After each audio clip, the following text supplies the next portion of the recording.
Welcome to the deep dive. We're here to cut through the noise on complex topics and just give you the essential insights. Today, we're tackling something really important in retirement planning, but often, well, pretty confusing. Social Security spousal benefits. Seriously, this is a feature that could mean unlocking tens of thousands of dollars, potentially, for your future. It really is surprising. Even folks who think they're pretty clued in often leave money on the table because, let's face it, these rules can feel like a maze. So our mission today is basically to be your guide through that maze. We'll pull out the key nuggets from the sources, try to make this financial stuff clear, actionable, and hopefully keep you engaged with some interesting bits along the way. Exactly. Because getting a handle on spousal benefits, who's eligible, how they calculate it, and especially the timing, that can be the difference between, well, missing out and really maximizing your family's income over your lifetime. So let's start right at the beginning. What exactly are spousal Social Security benefits? Okay, at its core, it's pretty straightforward. Spousal benefits let a husband or wife get a Social Security payment based on their spouse's earnings record, not their own necessarily. And here's the key number. This benefit can be worth up to 50%, half of what the higher earning spouse gets at their full retirement age, or FRA. We'll probably use FRA a lot today. 50%. Okay. So who does this help the most? I'm guessing it's really valuable for couples where maybe one person didn't work as much or stayed home. That's exactly right. It's a huge help for couples where one spouse earned significantly less over their career, or perhaps they took a long break, maybe for childcare, and ended up with a very small Social Security benefit of their own, or maybe even none at all.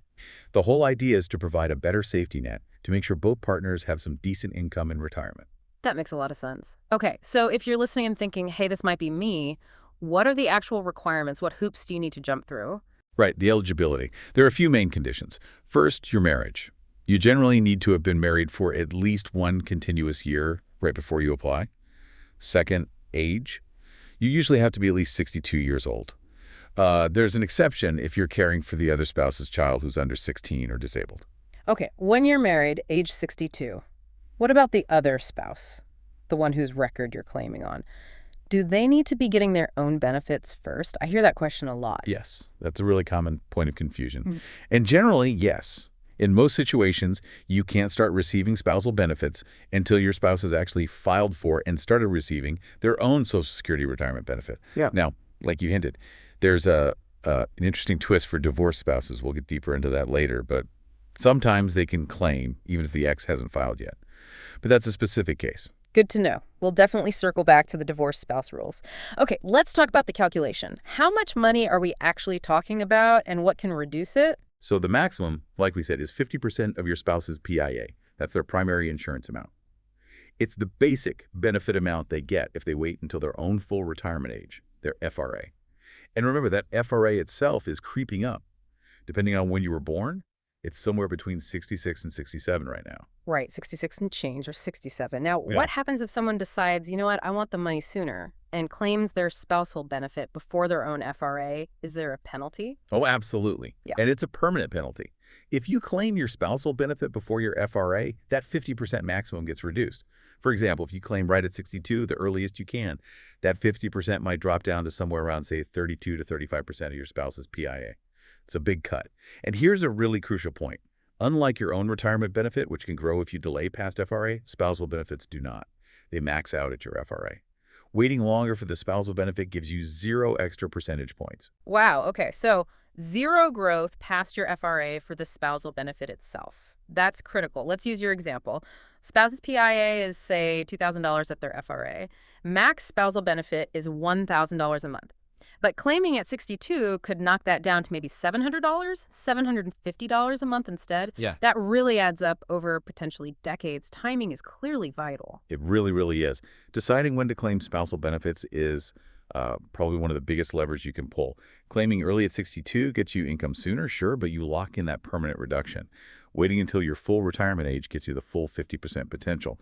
And again, just to hammer it home, delaying the spousal benefit past your FRA doesn't increase it. Okay, so given all that, it sounds like couples can't just think individually. They really need to coordinate, right? Work out a joint strategy. Coordination is absolutely key.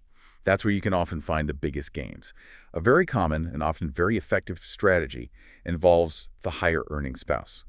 If the higher earner delays taking their own benefit past their FRA, ideally waiting all the way until age 70, well, their own benefit grows substantially. They get these things called delayed retirement credits, usually adding up to about 8% extra per year they wait. Right. 8% a year is a huge boost. So while the higher earner is delaying until 70, what does the lower earning spouse do? Can they claim something in the meantime? Exactly. That's often part of the plan. The lower earning spouse might go ahead and claim their own retirement benefit early. Maybe at 62, it might be a smaller amount, but provide some income for the couple while the higher earner's benefit is maximizing. Then, and this is the clever part, when the lower earning spouse reaches their own full retirement age, they can check if the spousal benefit, based on the higher earner's record, is now larger than their own current benefit. If it is, they can effectively switch. And a little pro tip here, Social Security handles this automatically. If you're eligible for both your own benefit and a spousal benefit, they'll pay your own first and then add a top-up if the spousal amount brings you to a higher total. You don't get like both benefits added together in full. That automatic top-up is good to know. You just mentioned something really important, too, that feels like it gets lost sometimes. Survivor benefits. How does maximizing spousal benefits link to protecting the surviving spouse? This is such a critical connection, often overlooked. It's a dual-purpose strategy, really. When one spouse passes away, the surviving spouse is generally entitled to receive the larger of their own benefit or the deceased spouse's benefit, up to 100% of what the deceased spouse was receiving or was entitled to receive. So think about that higher earner delaying until 70. They didn't just boost their own retirement income, they also created a much larger potential survivor benefit for their partner. If the higher earner dies first, that larger benefit becomes the survivor's income stream. It's a massive form of financial protection. That really underscores the long-term impact. Okay, let's make good on that promise and circle back to divorced spouses. The rules there are a bit different. Can you lay out the specifics for qualifying based on an ex-spouse's record? Sure. For divorced individuals, the key conditions are: first, the marriage had to last for at least 10 years, 10 continuous years. Second, you must be currently unmarried. If you've remarried, you generally can't claim on your ex's record, though there are some rare exceptions. Third, your ex-spouse must be at least 62 years old. Now, here's that point we mentioned earlier. If your ex hasn't started their own benefits yet, you need to have been divorced for at least 2 years before you can start claiming spousal benefits based on their record. And maybe the most important reassurance, claiming benefits on your ex-spouse's record has absolutely zero impact on their benefits or on their current spouse's benefits if they've remarried. It doesn't cost them a dime. It's completely separate. That's huge. Removing that worry probably helps a lot of people. Okay, shifting gears slightly. What if you decide to claim spousal benefits, maybe early, but you're still working? How does the earnings test factor in? Ah, yes, the earnings test. It definitely applies if you claim any kind of Social Security benefit, including spousal, before you reach your full retirement age and you continue to work and earn money. It can lead to a temporary reduction in your benefits. For 2025, the rule is you can earn up to $22,320 without any benefits being withheld. But, and here's the catch, for every $2 you earn above that limit, Social Security will temporarily withhold $1 of your benefits. $1 for every $2 over the limit. Ouch. Does that change when you get closer to your FRA? It does. There's a special higher limit in the calendar year you actually reach your full retirement age. For the months before your FRA month in that year, the limit is much higher, and the withholding rate is less harsh. It's $1 withheld for every $3 earned above that higher limit. Then, the month you hit your FRA and going forward, poof, the earnings test disappears completely. No matter how much you earn, your benefits won't be reduced.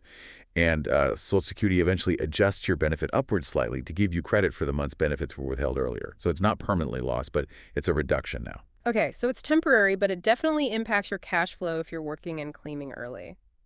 Now, let's talk about something that causes a lot of aha moments, because the rules actually changed a few years back. The whole idea of restricted applications versus the current deemed filing rule. Can you break that down? Right. This is a big one, especially for people nearing retirement. Before a law change in 2016, there were some popular claiming strategies. People might do a file and suspend, or more relevant here, file what was called a restricted application. This meant if you were at your full retirement age, you could choose to file only for your spousal benefit, letting your own retirement benefit continue to sit there and grow, earning those delayed retirement credits maybe until age 70. It was a way to get some income via the spousal benefit while maximizing your personal one. Okay, so you could pick and choose which benefit to take at FRA, but that changed. It did, for most people. The law introduced what's called the deemed filing rule. Now, if you file for either your retirement benefit or your spousal benefit before your FRA, Social Security considers you to have filed for both automatically. You're deemed to have filed for everything you're eligible for. And what they'll do then is look at both amounts, your own retirement benefit and your potential spousal benefit, and simply pay you the larger of the two. You don't get to choose to take only the spousal one if your own is higher, or vice versa before FRA. And you can't take just the spousal at FRA to let yours grow, usually. Usually.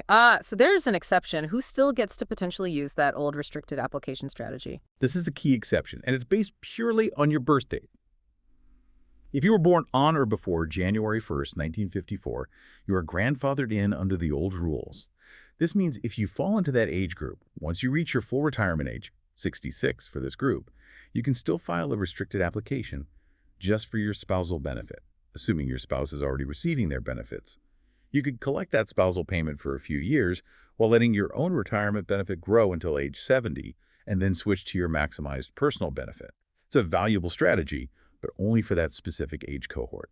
Born on or before January 1st, 1954. That's a really important detail for anyone listening who fits that description. Definitely worth investigating. Okay, we've covered a ton of ground. Let's try to synthesize this. What are the absolute key strategies, the main takeaways for maximizing these benefits? All right, boiling it down. First, probably the most powerful move for many couples is for the higher earner to delay claiming their own benefit, ideally until 70. It boosts their payment and the survivor benefit. Huge impact. Second, for the person eligible for spousal benefits, try to wait until your full retirement age to claim that spousal benefit to get the full 50% potential. Avoid that early claiming reduction if you can. And coordination is crucial, right? Not making these decisions in a vacuum. Absolutely essential. Okay. Coordinate your claiming ages, run the numbers, see what works best for your combined situation. Maybe the lower earner claims early, maybe not. It depends. Also, actively think about survivor benefits. Plan for the long term. Protect the surviving spouse. That often reinforces delaying the higher earner's benefit. And a practical tip, regularly check your earnings record on the Social Security website, ssa.gov. Make sure it's accurate. Errors there can lower both your own benefit and any spousal or survivor benefits derived from it. Good advice. Now, on the flip side, what are the common mistakes people make? The things that accidentally shrink their spousal benefits. Number one is probably claiming too early without really needing the money, locking in that permanent reduction unnecessarily. Another big one is just misunderstanding how spousal benefits work compared to their own. Specifically, forgetting that spousal benefits don't grow after your FRA. People wait thinking they'll get more, but they don't for that specific benefit type. And we keep coming back to this, but overlooking the survivor benefit impact. Yes, definitely. Not considering how delaying the higher earner protects the survivor is a really frequent and potentially costly oversight. Also, ignoring those earnings limits if you claim early and keep working can lead to unpleasant surprises when benefits are withheld. And fundamentally, just failing to coordinate. The husband does one thing, the wife does another, without a joint strategy. That often leaves significant money behind. It sounds complex, and it can be. If listeners feel a bit overwhelmed, where can they turn for reliable help or tools? Well, the Social Security Administration's website, ssa.gov, is actually a great starting point. They have useful calculators and estimators. They're free and pretty good for basic scenarios. However, if your situation is more complex, maybe there's a big age gap between spouses, or there's a divorce involved, or complicated work histories, it can really pay off to talk to a professional. A fee-only financial planner who specializes in Social Security maximization can be invaluable. Fee only is a good point, avoids conflicts of interest. And are there specific software tools people can use themselves? Yes, there are some excellent ones out there. Tools like Maximize My Social Security or the free open source tool Open Social Security are designed specifically for this. You plug in your earnings histories, your birth dates, and they can run literally thousands of scenarios to pinpoint the claiming strategy that delivers the highest lifetime benefit for your specific situation as a couple. The difference they can uncover can be, well, substantial. That's great practical advice. Okay, let's make this really concrete now with that case study you mentioned. John and Mary. Remind us of their numbers. Right, John and Mary. Let's say John's PIA's benefit at full retirement age is $2,400 a month. Mary's PIA is much lower, say $900 a month. And let's assume their FRA for both is age 67. Okay, $2,400 for John, $900 for Mary, FRA 67. What's option one, the sort of default, maybe less optimal approach? Option 1 is they both just claim as early as possible, age 62. If Mary claims her own benefit at 62, it's reduced to about $650 a month. If John claims his benefit at 62, his $2,400 is reduced to about $680 a month.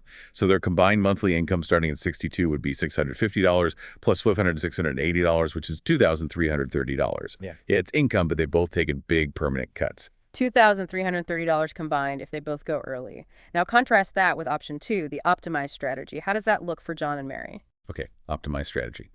Here, Mary still claims her own benefit early at 62. She gets that $650, providing some cash flow. But John, the higher earner, waits. He delays claiming his benefit all the way until age 70. Thanks to those delayed retirement credits, his benefit jumps from $2,400 up to $2,976 a month. Now, here's the key move for Mary. When she turns 67, her full retirement age, she's now eligible for her maximum spousal benefit. Her spousal benefit is calculated as 50% of John's FRA benefit, $2,400, which is $1,200.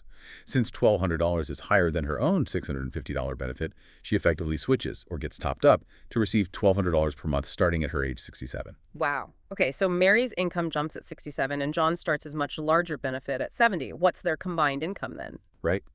Once John starts his benefit at 70, their combined monthly income becomes Mary's $1,200 plus John's $2,976. That's $4,176 a month. Compare that to the $2,330 they got by claiming early. It's a huge difference, but the optimization goes further. Think about survivor benefits. If John dies first, Mary's survivor benefit will be 100% of what John was receiving, that full $2,976 a month. That's vastly more security for her than if they had both claimed early. This case study just makes it crystal clear. Optimizing provides way more income over their joint lives and much better protection for the survivor, especially if one lives a very long time. That example really drives it home. The power of coordination and strategic waiting is undeniable. So wrapping up our deep dive on maximizing spousal Social Security, the big takeaways really seem to be: timing matters immensely. Coordination between partners is non-negotiable, and you have to think long-term, including survivor planning. Exactly. So, the actionable advice for you, the listener. First, know your FRA, know your spouse's FRA. Second, really try to avoid claiming early, especially the spousal benefit, unless you absolutely must because those reductions are permanent. Third, if possible, have the higher earner delay their benefit to boost both their own income and the survivor benefit. Fourth, remember the earnings test if you work and claim before FRA. And fifth, don't guess use the online tools or get professional advice if your situation feels complicated. Excellent summary. And maybe a final thought for everyone listening. Try reframing how you think about Social Security. Don't just see it as his benefit and her benefit. Think of it as a joint retirement asset. Ask yourselves, how can we coordinate our decisions about this joint asset to get the absolute most out of it over our entire lifetimes while making sure we're protecting each other financially down the road? That shift in perspective could make all the difference.